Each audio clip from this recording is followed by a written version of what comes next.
आज हम दोस्तों पढ़ेंगे रुक्मणी प्रकाशन की पुस्तक सार संग्रह का पार्ट नंबर 8। यह पुस्तक फॉर ऑल कम्पिटिटिव एग्ज़ाम के लिए बहुत ही उपयोगी सिद्ध होगी। यह पुस्तक 2024 रिवाइज्ड एंड अपडेट एडिशन है। तो आइए बिना किसी देरी के हम लोग पढ़ते हैं। पहला लेसन भारतीय इतिहास एवं संस्कृति।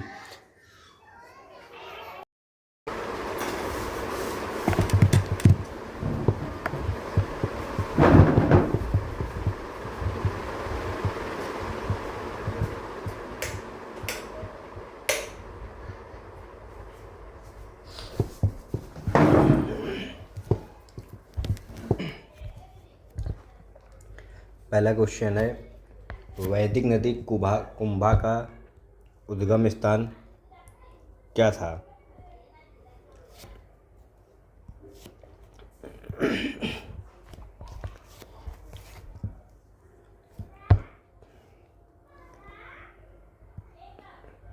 पहला प्रश्न है, वैदिक नदी कुंभा का उद्गम स्थान कहाँ है? तो कुंभा का उद्गम स्थान कहाँ है? अफगानिस्तान। कुंभा का पहला क्वेश्चन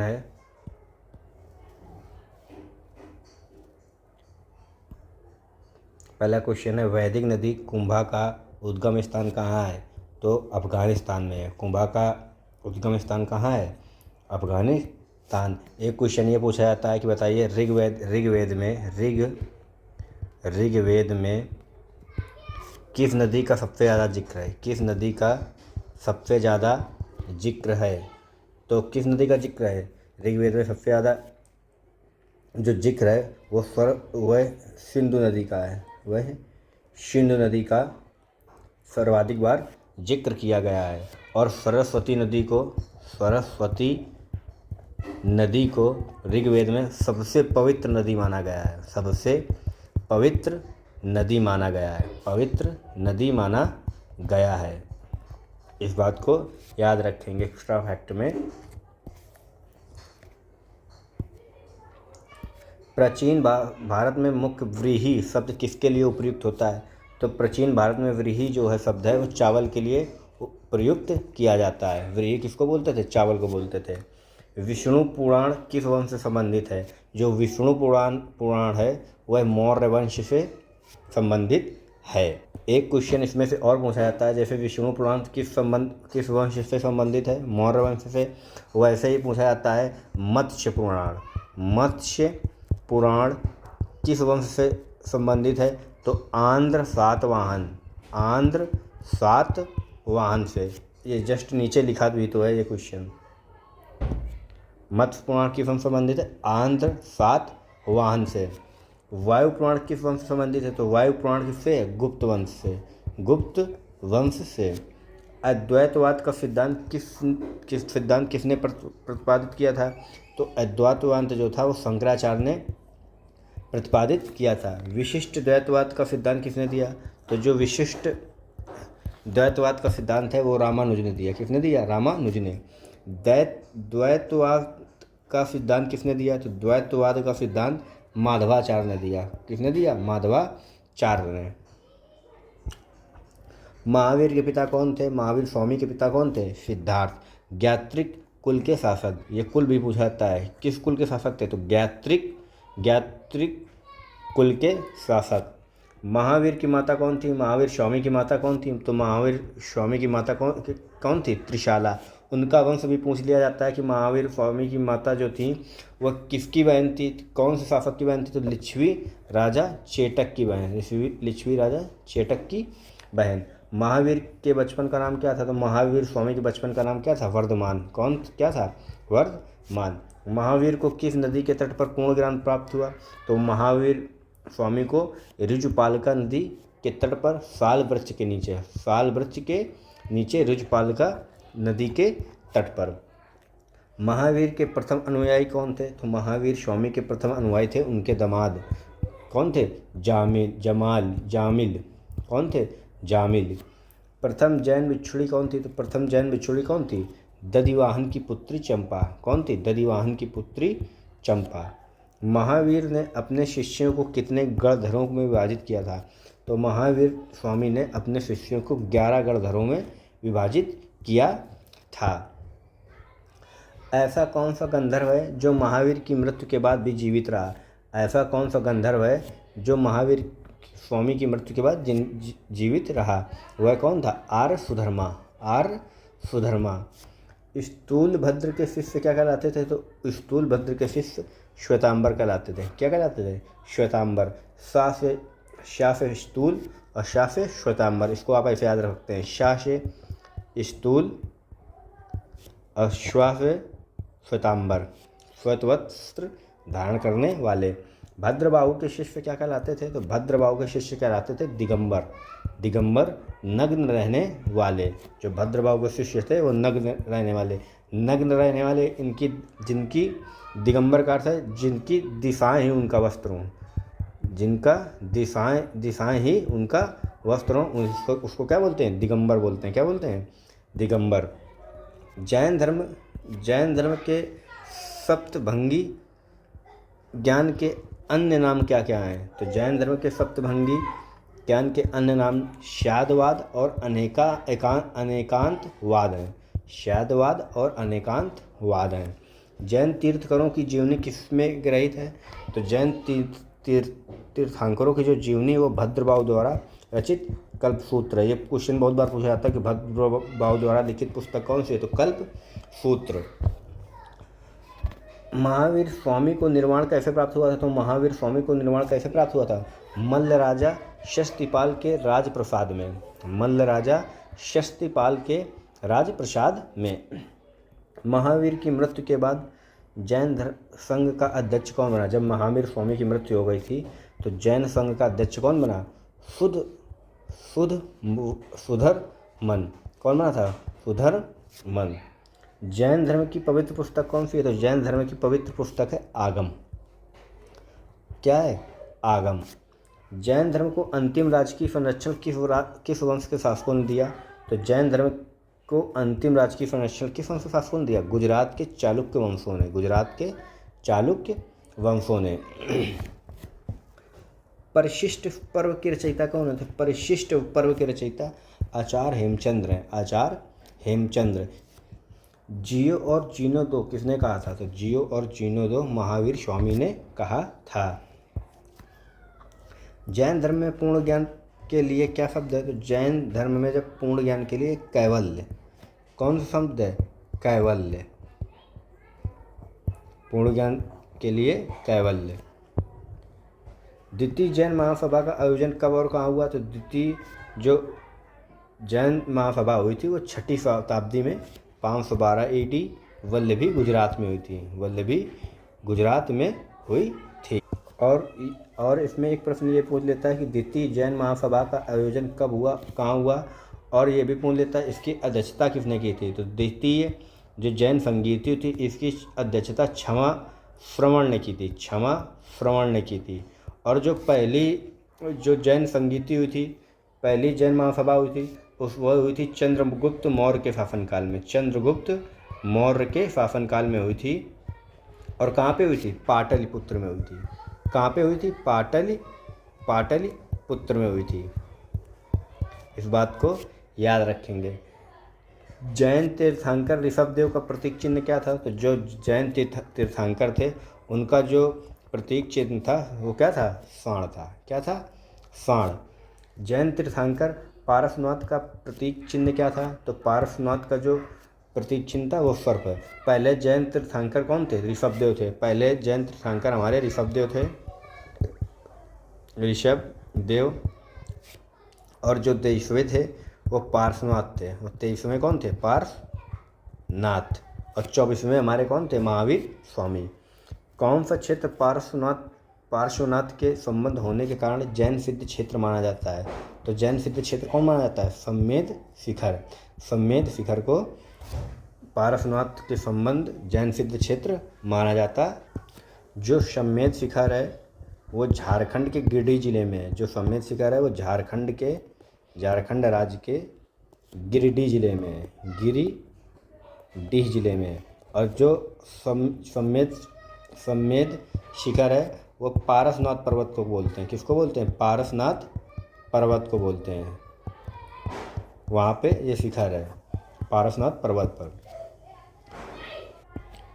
पाल वंश के किस शासक ने प्रसिद्ध विक्रमशिला विश्वविद्यालय की स्थापना करवाई थी?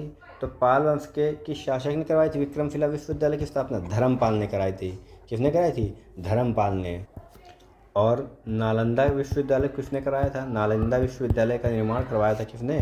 कुमारगुप्त ने। कुमारगुप्त ने। गुप्त वंश का कौन सा शासन देवराज तथा देवगुप्त के नाम से जाना जाता है? तो गुप्त वंश का शासक देवराज और देवगुप्त के नाम से जाता है चंद्रगुप्त द्वितीय को। चंद्रगुप्त द्वितीय को। लोदी वंश के किस शासक ने भूमि के लिए एक प्रमाणिक पैमाना गज ए सिकंदरी का प्रचलन कराया? तो किसने कराया था? सिकंदर शाह लोदी ने। किसने कराया था? सिकंदर शाह लोदी ने। सल्तनत काल में सदका क्या था? तो सल्तनत काल में सदका क्या था? एक प्रकार का धार्मिक कर। सदका जो था एक प्रकार का धार्मिक कर। सम्राट अकबर ने जैन धर्म के जैन आचार्य हरिविजय सूरी को क्या उपाधि प्रदान की थी?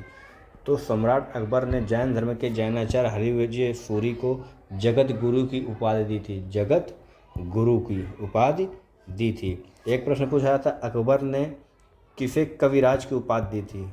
कविराज की उपाधि दी थी। तो किसको दी थी? महेश दास। महेश दास मतलब बीरबल को। बीरबल को कविराज की उपाधि दी थी। एक प्रश्न ये भी पूछा था कि जड़ी कलम की उपाधि किसे दी थी? जड़ी कलम की उपाधि किसे दी थी अकबर ने? तो मोहम्मद हुसैन को दी थी। मोहम्मद हुसैन को दी थी। मोहम्मद हुसैन को जड़ी कलम की उपाधि अकबर ने दी थी। तो इस क्वेश्चन को याद रखेंगे। उस्ताद मंसूर अबू हसन किस मुग़ल शासक के श्रेष्ठ कलाकारों में से एक थे? तो कौन थे? जहांगीर के शासन मुग़ल शासक के श्रेष्ठ कलाकारों में एक थे जहांगीर के उस्ताद मंसूर और अबुल हसन।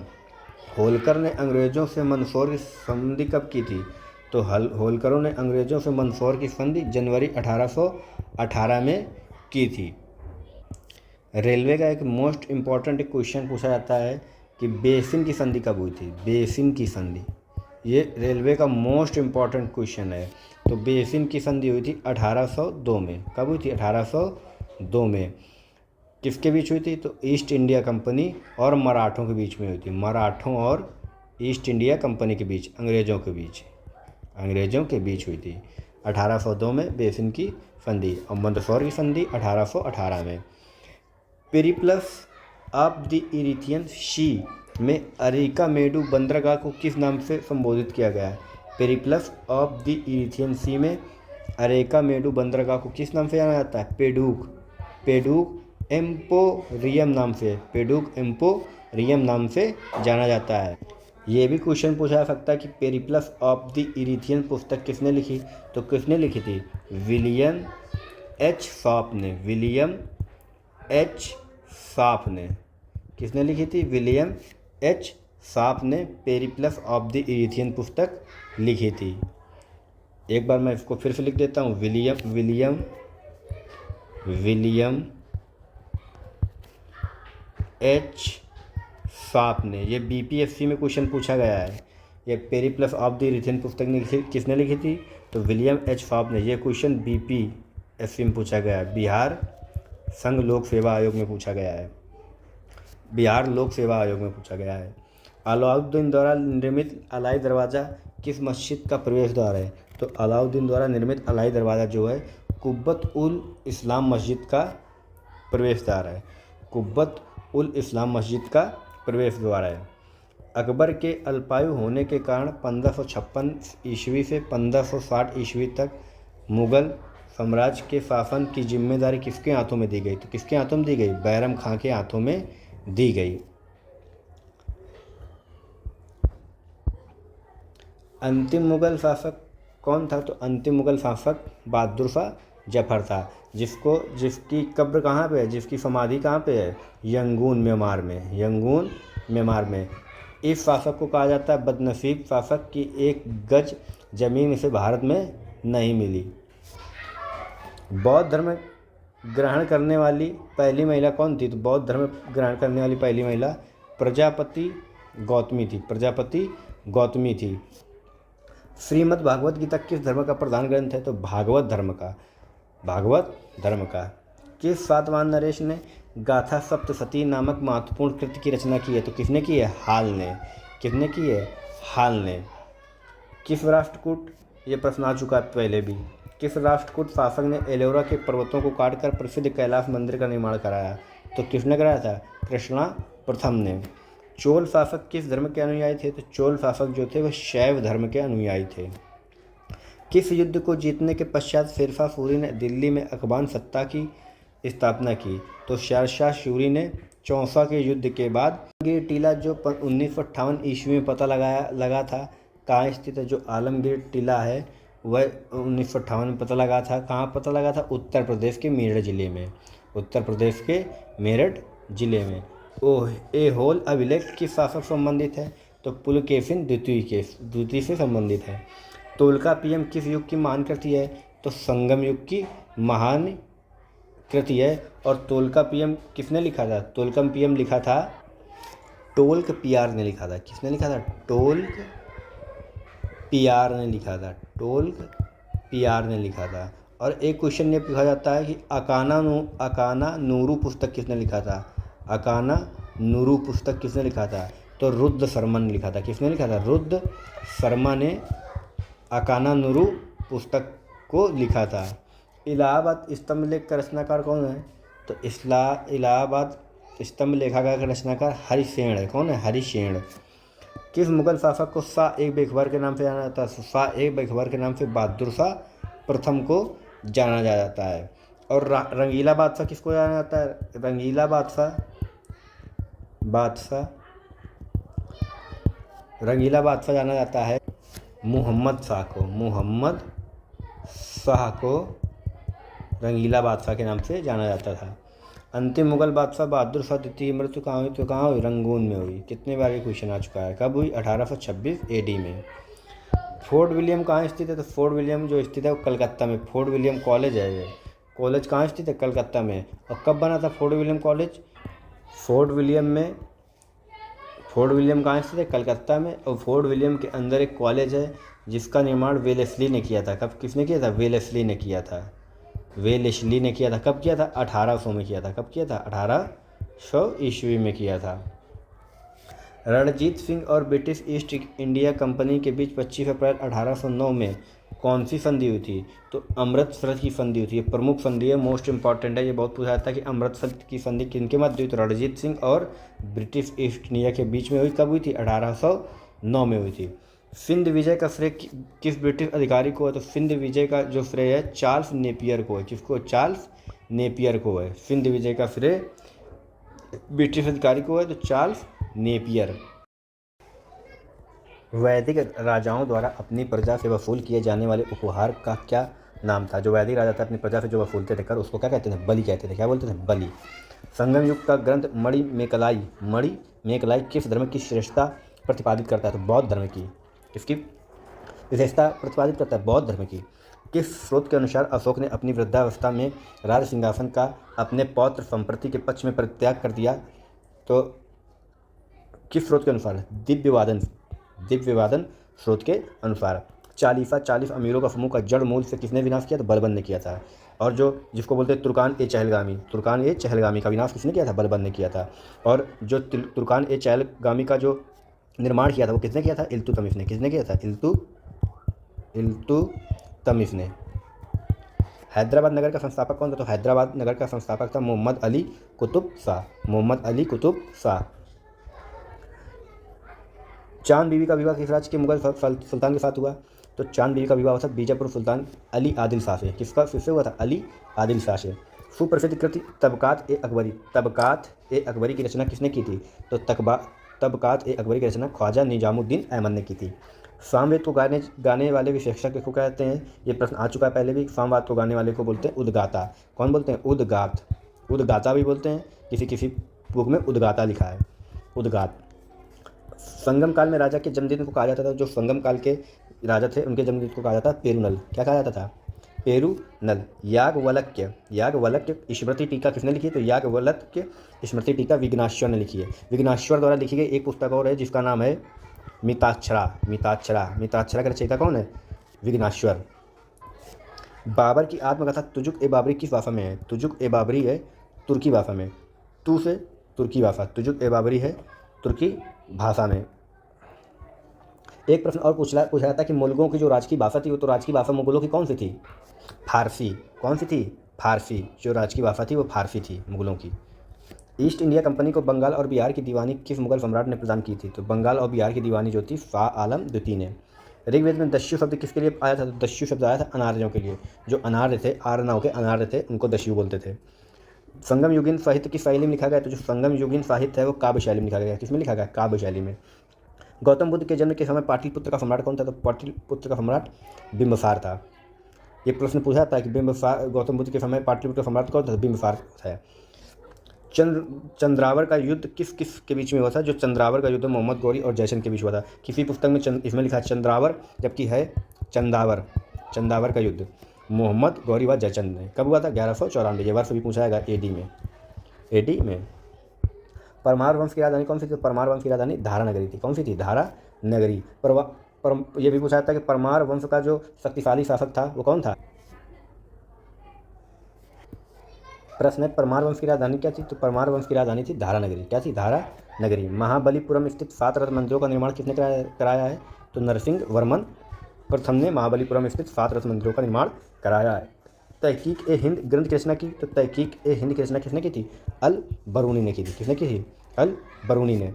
दीवान ए कोई की स्थापना किस सुल्तान ने की थी? तो MBT ने की थी। किसने की थी? MBT ने, मोहम्मद बिन तुगलक ने। और पूछा था कि दीवान ए अर्ज की स्थापना किसने की थी? दीवान ए अर्ज, तो अर्ज किया था बलबन ने। किसने किया था? बलबन ने।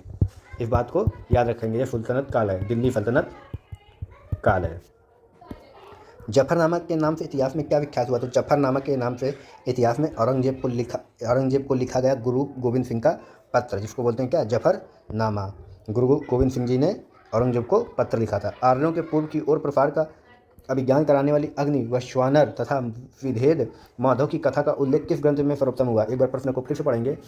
आर्यों के पूर्व की ओर प्रसार का अभिज्ञान कराने वाली अग्नि, वैश्वानर तथा विधेद माधव की कथा का उल्लेख किस ग्रंथ में सर्वप्रथम हुआ? तो सर्वप्रथम किसमें हुआ? शतपथ ब्राह्मण में। शतपथ ब्राह्मण में। ऋग्वेद में सबसे अधिक मंत्र किस देवता की स्तुति में लिखे गए? तो जो देवता है हमारे वो कौन है? इंद्र। कौन है? इंद्र। इनके लिए बहुत सारे मंत्र लिखे गए। निषाद शब्द का पहला उल्लेख किस ग्रंथ में मिलता है? जो निषाद शब्द का पहला उल्लेख है वो यजुर्वेद में मिलता है। किसमें मिलता है? यजुर्वेद में। खानवा के युद्ध में मेवाड़ को पराजित करने वाले शासक कौन थे? तो खानवा के युद्ध में मेवाड़ को पराजित करने वाला शासक बाबर था। कौन था? बाबर था। लाल डलहौजी जो खानवा का युद्ध लड़ा गया था वो कब लड़ा गया था?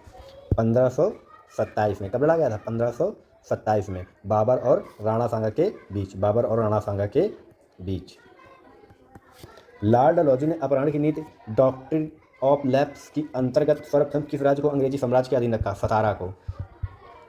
सर्वप्रथम किस राज्य को मिलाया था? सतारा को मिलाया था। कब मिला था? 1848 में अपने अधीन कर दिया था सतारा को। भारत में स्थानीय स्वशासन का प्रारंभ किसने किया? तो लॉर्ड रिपन ने किया था। कब किया था? 1882 में।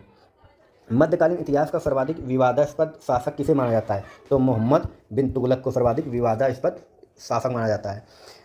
मौर्य सम्राट अशोक के शासनकाल में प्रांतों की संख्या 5 थी। कितनी थी? 5 थी। तक्षशिला किस प्रांत की राजधानी थी? तो तक्षशिला जो थी वो उत्तरापथ की राजधानी थी। उत्तरापथ की राजधानी तक्षशिला थी। अजंता की कौन सी गुफा सर्वाधिक प्राचीन है? तो अजंता की जो गुफा है वह जिसमें 16 बौद्ध उपासकों का स्तूप की तरफ आगे बढ़ते हुए चित्रित किया गया है। गुफा संख्या कौन सी है? 9। गुफा संख्या 9 है। गुप्त प्रशासन में गज सेना का अध्यक्ष किसे कहा जाता था? तो महापिलुपत को गज सेना का अध्यक्ष कहा जाता था। वारा मिहिर द्वारा रचित बृहत संहिता में चालुक्य वंश को किस जाति का माना गया है? तो चालुक्य वंश को किस जाति का माना गया है? फूलीक जाति का। फूलीक जाति का। ये जो प्रश्न है सब NCERT बेसिस प्रश्न है। आप देख सकते हैं कि कुछ क्वेश्चन ऐसे हैं जो हम लोगों ने कभी नहीं पढ़े हैं और पहली बार पढ़ रहे हैं, तो इसलिए इस पुस्तक को जितनी बार हो सके उतनी बार रिवीजन कीजिए, क्योंकि एग्ज़ाम में सब NCERT बेसिस पे एग्ज़ाम में क्वेश्चन आते हैं। एनसीईआरटी बेसिस पे आते हैं। एनसीईआरटी की बुक पढ़ने में आपको लगभग 6 से 7 महीने लगेंगे। जब आप प्रॉपरली रेगुलर पढ़ेंगे तब 6 से 7 महीने में केवल बुक पढ़ पाएंगे। रिवीजन की बात छोड़िए, रिवीजन तो करने में कम से कम आपको 1 साल लग जाएगा। इसलिए जो प्रीवियस ईयर के क्वेश्चन पूछे गए हैं तो उनको हम लोग पढ़ेंगे और डेली रिवीजन करेंगे, जिससे हमको ये सारे क्वेश्चन याद हो जाएँ। एक बार में क्वेश्चन याद नहीं होंगे, जब आप वीडियो को कई बार देखेंगे, 1 से 2 बार, और फिर जब आपकी आदत हो जाएगी तो आप लोग स्पीड के साथ ये क्वेश्चन देखेंगे 2x की स्पीड में, तो भी क्वेश्चन ये सारे हम लोगों को याद रहेंगे, आप सबको याद रहेंगे। राष्ट्रकूट राजवंश के चोल लेखों में किस राजा को सुगमतावर्त अर्थात करों को हटाने वाला कहा गया? राष्ट्रकूट राजवंश के चोल लेखों में किस राजा को सुगमतावर्त अर्थात करों को हटाने वाला कहा गया है? किसे कहा गया? कुलोत्तुंग प्रथम को करों को हटाने वाला शासक कहा गया है। गुलाम वंश का शासक अलाउद्दीन मसूद शाह किस परिवार से संबंधित था? तो गुलाम वंश का जो शासक अलाउद्दीन मसूद था वह इल्तुतमिश के परिवार से था। किसके परिवार से था? इल्तुतमिश के परिवार से था। सल्तनत काल में विद्वानों एवं धार्मिक लोगों को प्रदान की जाने वाली आर्थिक सहायता क्या कहलाती थी? तो क्या कहलाती थी? इदरार। सल्तनत काल में विद्वानों एवं धार्मिक लोगों को प्रदान की जाने वाली धार्मिक सहायता इदरार कहलाती थी। अकबर ने 1562 ईस्वी में मेड़ता पर सरफुद्दीन के नेतृत्व में विजय प्राप्त की। वहाँ का शासक कौन था? जब अकबर ने 1562 में मेड़ता पर सरफुद्दीन के नेतृत्व में विजय प्राप्त की, वहाँ का शासक जयमल था। कौन था? Jaimal. Anglo Indian Hindu association की स्थापना किसने की थी? तो एंग्लो इंडियन हिंदू एसोसिएशन की स्थापना हेनरी विवियन डिजोरियो ने की थी। किसने की थी? हेनरी विवियन डिजोरियो ने की थी।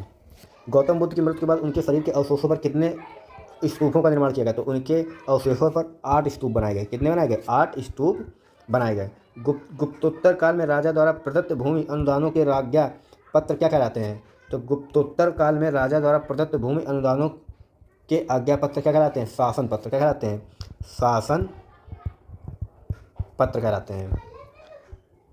किस इमारत को ताजमहल की फूहड़ नकल कहा जाता है? तो अगला प्रश्न है, किस इमारत को ताजमहल की फूहड़ नकल कहा जाता है? तो किसको कहा जाता है? बीबी का मकबरा। ये दिलरास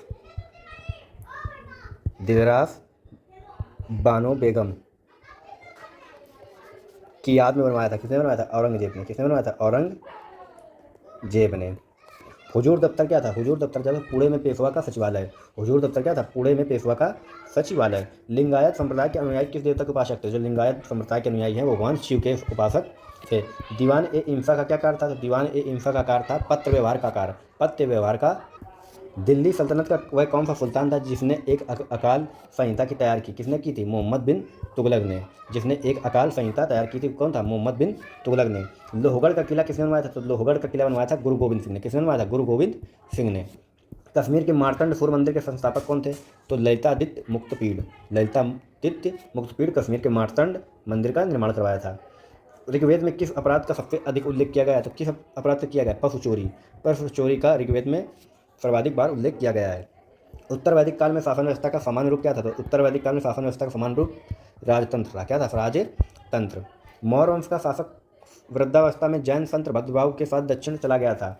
तो कौन सा शासक गया था? चंद्रगुप्त मौर्य भद्रबाहु के साथ दक्षिण चला गया था, दक्षिण भारत में चला गया था। गुप्तोत्तरकालीन भूमि व्यवस्था के विरोध अथवा विद्रोह स्वरूप किस धार्मिक संप्रदाय का उदय हुआ? गुप्तोत्तरकालीन भूमि व्यवस्था के विरोध अथवा विद्रोह स्वरूप किस धार्मिक संप्रदाय का उदय हुआ? तो लिंगायत संप्रदाय का। मनु एवं याज्ञवल्क्य स्मृतियों में स्त्रियों को किसके समतुल्य माना गया है? जो मनु एवं याज्ञवल्क्य स्मृतियों में स्त्री को शूद्र के समतुल्य माना गया है, मतलब शूद्र के समान है स्त्रियां। महमूद गजनबी ने भारत पर प्रथम तथा अंतिम आक्रमण किस वर्ष किया? 1001 ईस्वी में। कब किया था? 1001 ईस्वी में किया था। राष्ट्रकूट किस राजवंश का उत्तराधिकारी राजवंश था? तो जो राष्ट्रकूट थे वह वकाटक राजवंश के उत्तराधिकारी थे। ठीक है, तो आज हम लोगों ने करीब फिर 100 क्वेश्चन पढ़े। तो हम लोगों की सीरीज में लगभग 800 प्लस लगभग 900 क्वेश्चन तो हो ही गए होंगे। आप ऐसे लगातार पढ़ते रहिए। अगर आपको ये सीरीज पसंद आ रही हो तो लाइक करें और सब्सक्राइब करें। 100 डेली क्वेश्चन पढ़ेंगे तो हमें पढ़ने में ज़्यादा बर्डन बोझ भी नहीं लगेगा और हम डेली रेगुलर अपने क्वेश्चन आगे की ओर पढ़ते रहेंगे। और जो भी पुराने वीडियो पढ़े हैं तो उनका भी हम लगातार रिवीजन करते रहेंगे। ठीक है, धन्यवाद।